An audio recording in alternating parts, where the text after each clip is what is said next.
What is going on, everybody? Welcome back to Red Seat Radio. My name is Corbin. The trade deadline has officially come and gone, and the Red Sox made some very interesting moves, to say the least. If you want to know what happened on Monday night, which is where most of the trades took place, I already made a video that is out on my channel. I post a link in the description as well as at the end of this video. So if you want to know more about those, take a look at those.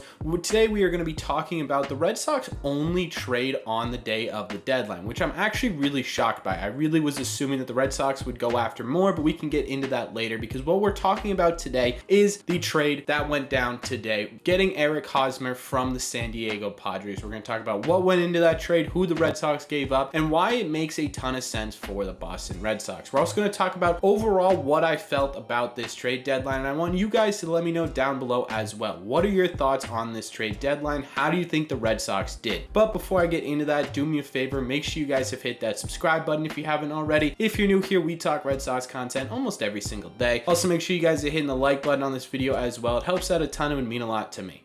Thank you all very much for clicking on this one. Let's get into it.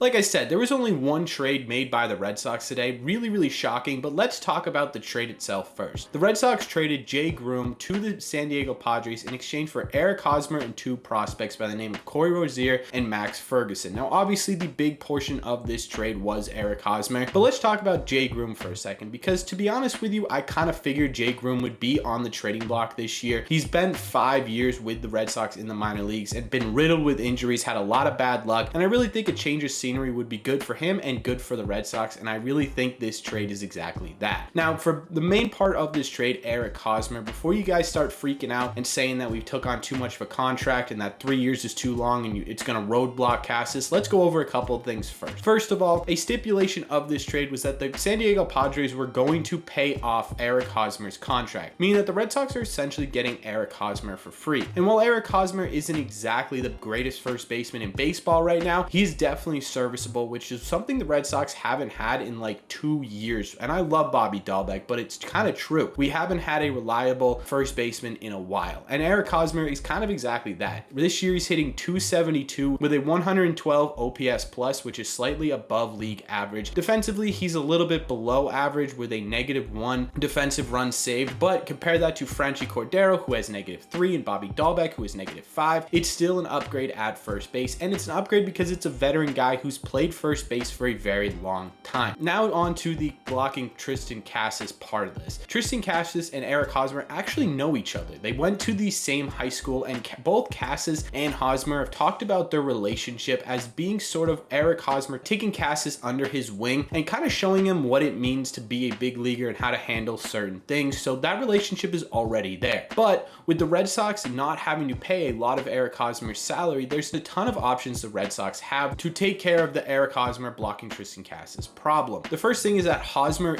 has a player option at the end of this year. It's pretty unlikely that he'll actually take that option, but that is a possibility. The other possibility is that they can trade Eric Hosmer this off season. With no real financial responsibility, it may be pretty easy to get rid of him if need be. And finally, if the Red Sox really want to and they don't have any other options, DFAing him or releasing him is an option too, and it won't be that hard because, again, you don't have that financial responsibility. So in my opinion, adding Eric Hosmer to this team is a great addition, especially to finish out the rest of the year, and something that we as Red Sox fans have been begging for a while. As for the two minor league prospects, Corey Rozier is currently playing in high A, where he's hitting 263 with a 396 slug and a 777 OPS with 6 home runs and 37 RBIs. Another outfield depth piece, which seems to be the Red Sox target during this deadline, and he's also super quick with 38 stolen bases this year, and he's only been caught 4 times. As for the other prospect in this deal, Max Ferguson, he's a corner infield prospect. He played third base, he's played first base, and he's played shortstop. So kind of a utility type guy. He is currently in just single A ball, where he is hitting 247 with a 364 slug, a 746 OPS, and he is a huge base stealer. 51 stolen bases this year. The minor leaguers make sense, especially when you take a look at this Red Sox farm system. We mentioned in our video Monday that the Red Sox really were lacking lacking outfield depth, so you added an outfield depth piece. And the other thing they've been lacking is speed. Take a look at their last couple of additions to this Red Sox farm system. You'll notice all of them have speed, and that's going to bolster improve the depth of this Red Sox system. So all in all, I really think this trade was a great trade. I think you won with the Eric Hosmer stuff. I think Jay Groom hopefully finds a better spot in San Diego and improves and does really well there. And I think your two minor league players, while still really early and we're kind of a back burner piece to this deal, could contribute some way in the future. But my problem with this deadline is not this trade. I actually think this is the most productive trade the Red Sox have had in this deadline. My problem with this deadline is exactly what I said in my last video before the deadline. And that is that all I wanted was for the Red Sox to show us a plan.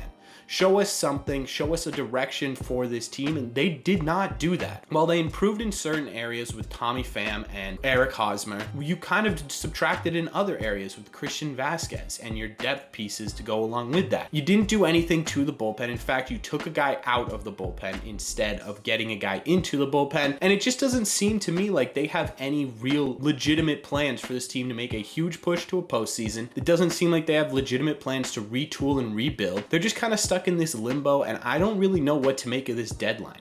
I have no idea. I don't know if this is a good deadline or a bad deadline. I would say overall you got some great pieces, and I think statistically your team looks better on the field, at least at the major league level. But again, you now have a huge hole behind that plate, and you have a huge hole in this locker room. Xander Bogaerts has already come out and said how he doesn't understand why Christian Vasquez needed to be traded and how much he's gonna miss him and all this stuff. And this was a huge clubhouse guy, and that may be a problem going forward. So I don't really know what to make of this deadline.